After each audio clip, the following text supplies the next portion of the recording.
હસ્તમેળાપમાં દીધેલા કોલને હમસફર બની હમરાજ બનીને આજે જ્યારે ધ્રુવરાજસિંહ અને રિયાબા પ્રથમ પ્રયાણ કરતા હોય, પ્રથમ ડગ માંડતા હોય, ત્યારે ધ્રુવરાજ શું કહે છે? પીધું છે જે હાથનું પાણી એ હાથ માંગુ છું, રિયાબા દઈ દો તમારા જીવનભરનો સાથ, દઈ દો તમારા જીવનભરનો સાથ, આજે હું તમારો સંગાથ માંગુ છું.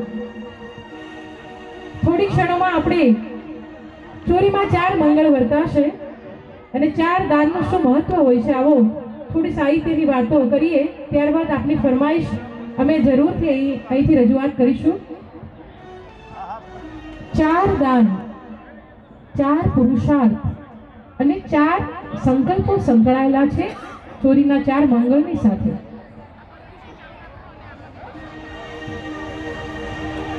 પ્રથમ દાન સોનાનું દાન, બીજું દાન રૂપાનું દાન, ત્રીજું દાન ગૌરીનું દાન એટલે ગાયનું દાન, અને ચોથું દાન દીકરીનું દાન. અને જ્યારે જનક રાજા ને ત્યાં શિવ ધનુષનો ભંગ કરી રામચંદ્ર ભગવાને માં જાનકીને વરવાની વાત હતી, જલ્દી જલ્દી મિથિલા નગરીથી રાજદૂત ગયો છે અવધમાં, અયોધ્યામાં दशरथ राजा ने प्रणाम करे छे, हम मिथिला नगरी से आए हैं, बताओ क्या बात है? आपके राम जी ने वहां शिव धनुष का भंग किया है और जनक राजा ने आपको संदेशा भिजवाया है कि आप वहां पधारिए मिथिला नगरी में, आज आपके 4 कुंवरों के साथ हमारी 4 राजकुमारियों की विवाह में यानी आपको सम्मिलित होना है.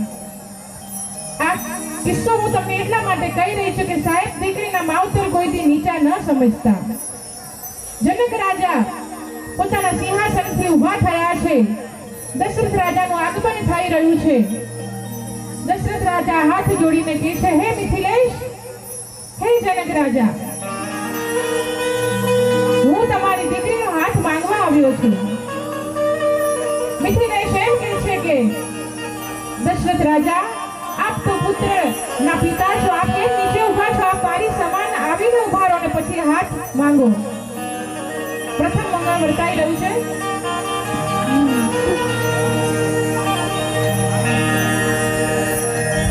કે દીકરી તમે આપો છો ને હું યાચક છું, તમે આપનાર દાતા છો, એટલી વાત તમે સમજણ જાય ને, તમારે સમજણ પડી જાય તો દીકરીના માવતર ક્યારે નીચા નથી હોતા. દશરથ રાજા જેવા દશરથ રાજા પહેલું મંગળ